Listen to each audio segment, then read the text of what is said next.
Okay, we're going to start now. Here we go.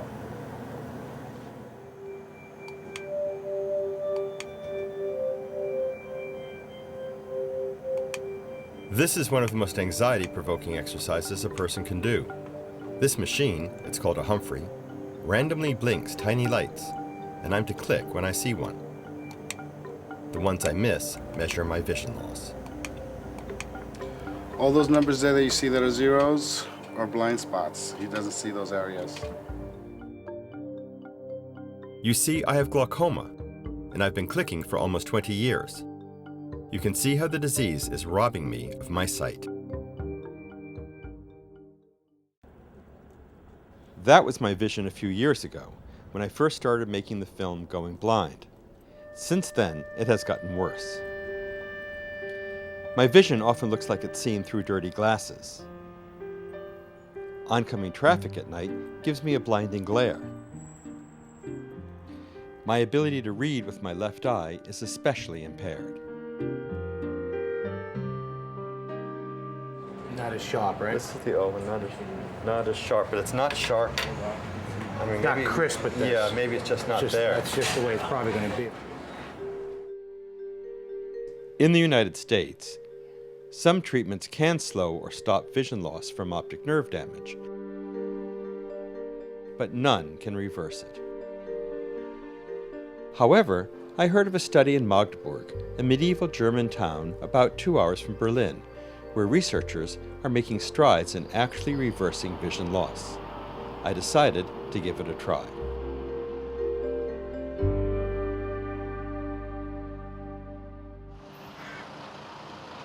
We have about 15 people here in the research group of different disciplines, and all of them focus more or less on the issue of restoring vision.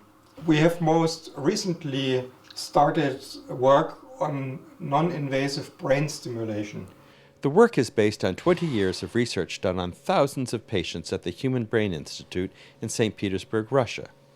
Anton Fedorov, a Russian neurologist, was one of the principal researchers. Together with Professor Zabel, we recognize that our joint knowledge are sufficient to make more long-lasting collaboration. This is the concept. The optic nerve brings the data the eye senses to the brain, and the brain interprets that data as sight. But an optic nerve damaged by glaucoma brings less data back to the brain.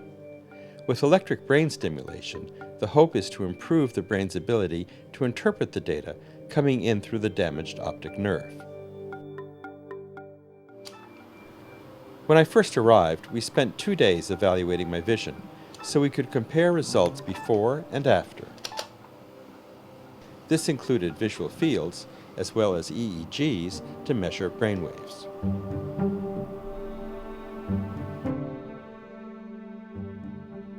My visual fields show what vision I have left.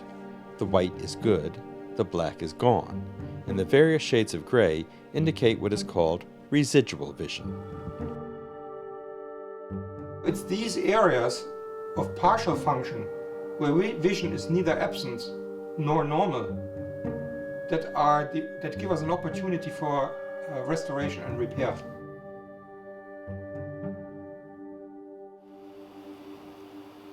We got your data, and now we have some conclusion about it. Left eye still central area seems to be clear, but surroundings much worse. But still we have some kind of gray dots. It means probably the islands will respond to the treatment first. The treatment is the administration of alternating current. First, 4 electrodes are attached around my eyes. To decide how much electricity I'll get, Dr. Fedorov introduces the alternating current slowly into each electrode. The current goes through my eye and optic nerve and into my brain. I detect a sense of movement. Then I see what appears to be light. This is called a phosphene effect. As the current increases, so does the clarity of the light. Once it is clear that I really am seeing light, I signal Dr. Fedorov. Okay. Yeah, good. Then he adjusts the frequency. The light starts to flicker, and he increases the frequency until the flickering stops. And then we're ready to go. For 20 to 40 minutes each day, the current is introduced to each electrode in a figure-8 pattern. And that's it. It's about half of the patients who benefit from the therapy, and some that profit have marginal or less pronounced improvements, but there are others who have massive improvements.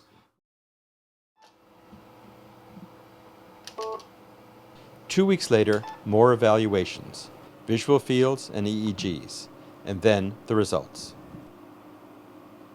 Die Mutter der Marmelade ist die Quitte. Sie gab dem Brotostrich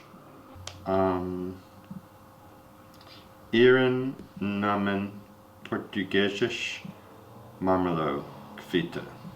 What does that mean? It means you can read. That's pretty good. Even though I don't know what I'm saying, I can read it. Yeah, exactly.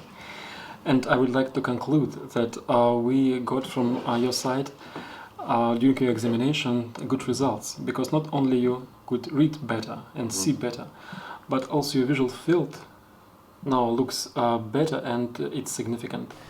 And here is your visual field charts, especially for your left eye. And before the therapy, you see mostly we have this central, this scotoma near your center, which affect to your central vision also. And after 10 sessions, brain stimulation, if we're looking for the central area, we see that centrally your visual field starts more clear. Exactly this defect area plus this area also can be explained in terms of improvement, because it practically seems to be like intact area. These changes help you to start to read again. I'm happy to look at small changes. These are more than small. Wow.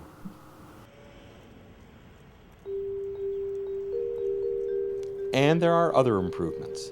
The smudginess of my vision has been corrected. When I check my glasses to see if they are dirty, they really are. Glare has been greatly diminished, especially from oncoming traffic and in airports. And my acuity has improved in both eyes. I still don't like my deficit, but I think exploring a new avenue has energized me and made me feel more optimistic about the different directions that people could go in research and the different ways that could be looked at in terms of attacking some of these issues of blindness. I think there's a lot of resignation in ophthalmology, and that's not a good thing. Now it's time to change our thinking about how to treat brain functions. We should take advantage of the tremendous plasticity that the brain has. That's why it's great to get together with other collaborating research institutions to work together to shape the future of neurological treatment and therapy. And by doing so, we'll have new options available that never was thought of before, and that will give us an advantage of helping many patients in the years to come.